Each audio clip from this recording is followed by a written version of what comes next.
Europe 1, il est 7h20. I'm singing in the rain, just singing in the rain.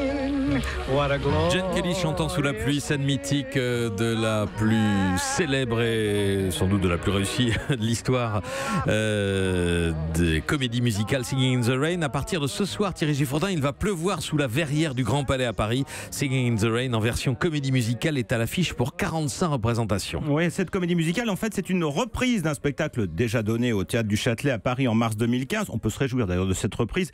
D'abord pour la musique, on a tous chanté I'm singing in the rain, just singing. Bon, je vais chanter autre chose, non? Je vais vous laisser plutôt écouter des mélodies tout aussi fredonnantes. So, good morning, sunbeams will soon shine through. Good morning to you and you and you and you. Good morning. Good morning, ça s'impose, vu l'heure. Évidemment. Ou make them laugh, autrement dit, fais-les rire pour vous donner la pêche. Make 'em laugh, don't you know everyone wants to laugh? I guess it'd be an act on my son, but the comical one never standing. La musique donc servie par une production à l'américaine, Thierry. Ah oui, vous allez en prendre plein les yeux. Décor en perpétuel mouvement, costume d'une richesse, d'un chatoiement digne d'une production hollywoodienne. Singing in the Rain, pour mémoire, se passe dans les années 20, au moment où le cinéma devient parlant. J'ajoute des numéros de claquettes exceptionnels. 22 artistes ensemble sur la scène, comme dans le ballet de Broadway, croyez-moi, ça en jette.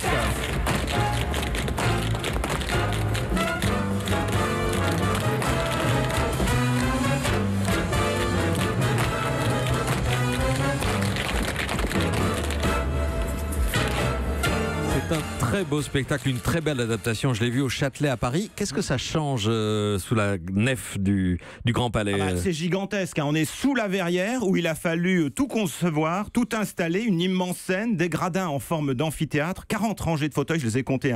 2400 places, on voit bien de partout. Je suis allé en haut, tout en haut. 24 € la place, on voit très bien.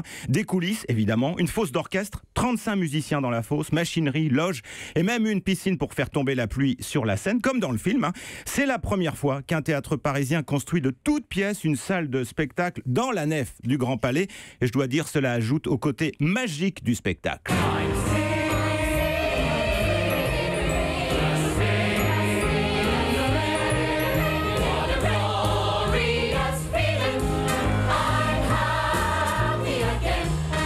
Dites à Julie, jusqu'à quand ça se joue? Jusqu'au début janvier, 11 janvier, 45 représentations. Vraiment, il faut y aller parce que c'est double magie, le spectacle et le lieu. Et il y a des activités avant le spectacle. Vous pouvez prendre des cours de claquettes, karaoké.